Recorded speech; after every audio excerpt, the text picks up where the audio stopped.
To record your screen, first go to Settings. Underneath General, click Control Center.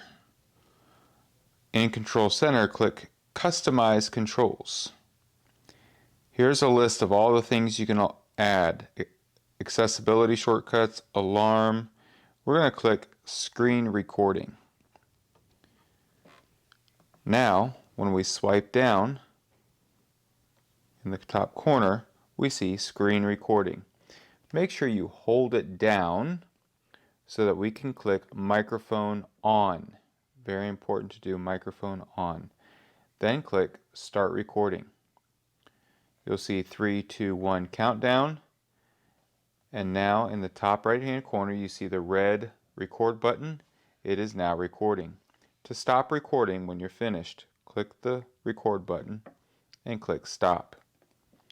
You will find your recording in Photos. Go to Photos, and there is your saved recording.